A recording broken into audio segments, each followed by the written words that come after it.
Sabe aquela pergunta de US$ 1 milhão? Existe um tipo de treino que seja realmente o melhor?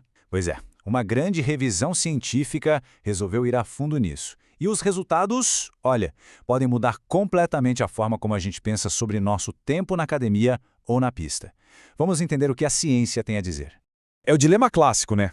É melhor fazer aquelas corridas longas e tranquilas ou se matar em sprints curtos e super intensos?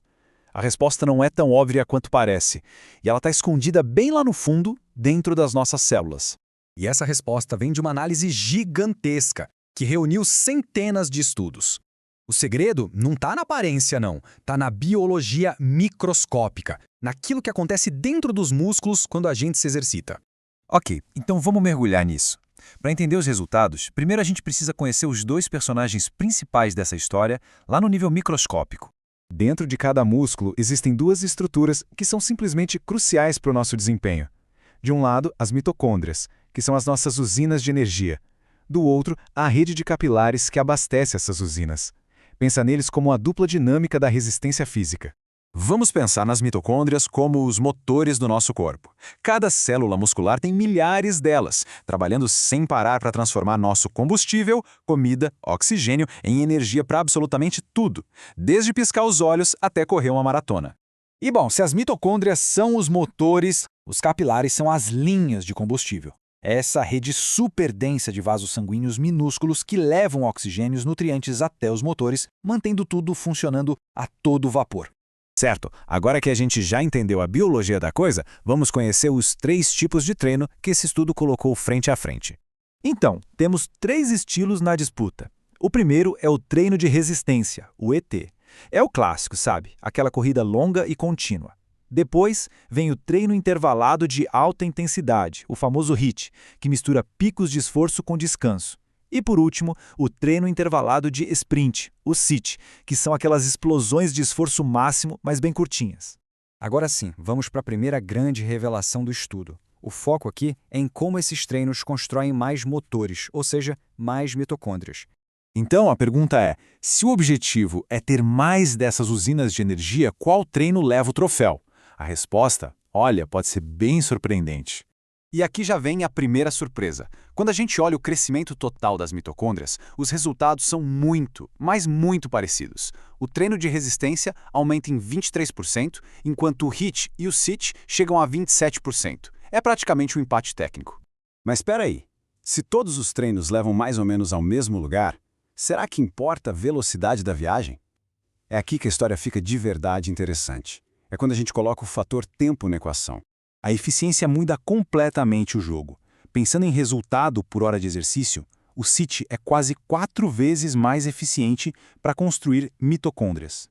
O HIIT também se sai muito bem, sendo 1,7 vezes mais eficiente. A mensagem é bem clara, né? Para quem tem pouco tempo, a intensidade traz um retorno sobre investimento muito maior. Ok, ter mais motores é ótimo, mas eles precisam ser bem abastecidos, certo? Agora vamos ver como cada treino afeta as linhas de combustível, ou seja, os nossos capilares. E aqui a história dá uma virada. Todos os treinos criam mais capilares por fibra muscular. Ponto. Só que o treino de resistência, o ET, é o campeão quando o assunto é aumentar a densidade geral dessa rede. Ué, por quê? Simples. Como o HIIT e o SIT também fazem o músculo crescer de tamanho, os novos capilares acabam ficando um pouco mais espalhados. E outro dado impressionante é a rapidez com que o corpo se adapta. A maior parte do desenvolvimento dessa rede de capilares acontece nas primeiras 4 semanas de treino. Isso quer dizer que os resultados, lá no nível celular, começam a aparecer muito antes do que a gente imagina, principalmente para quem está começando. A gente já viu os treinos em detalhes, mas a pergunta que fica é, será que os resultados dependem mais do exercício em si ou da pessoa que está se exercitando? E aqui está talvez a mensagem mais poderosa dessa análise toda.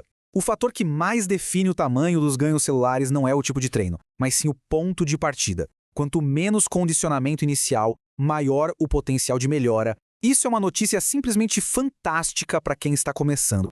Isso nos leva a uma dúvida muito comum. Será que a idade, o sexo ou alguma condição de saúde podem limitar esse progresso? A ciência foi atrás dessa resposta também. E a resposta da ciência é um sonoro não. A pesquisa mostra que a capacidade do corpo de se adaptar e de melhorar em nível celular, ela continua com a gente a vida inteira. Isso vale para todo mundo, não importa o sexo ou mesmo se existe alguma doença crônica. O potencial para melhorar está sempre lá. Bom, vamos juntar todas as peças do quebra-cabeça. O que toda essa ciência significa no dia a dia? Resumindo a ópera, o treino de resistência, ET, é imbatível para deixar a rede de combustível mais densa. O HIIT oferece aquele equilíbrio perfeito entre ganhos e tempo investido. E o CIT, o CIT é a ferramenta mais eficiente que existe para construir o máximo de motores no menor tempo possível. A escolha, no fim das contas, depende do objetivo. E só para reforçar a mensagem mais importante, nas palavras do próprio estudo, e eu cito, a capacidade de se adaptar ao treinamento físico é mantida ao longo da vida, independentemente do sexo e da presença de doença. No final, a ciência mostra que não existe uma fórmula mágica, um único treino melhor para todo mundo. A verdadeira questão muda, né? Não é qual é o melhor treino, mas sim qual é o melhor jeito de investir o tempo que se tem para alcançar um objetivo específico. E a melhor notícia de todas é que, não importa de onde se está partindo, o potencial para melhorar está sempre ali, esperando para ser ativado.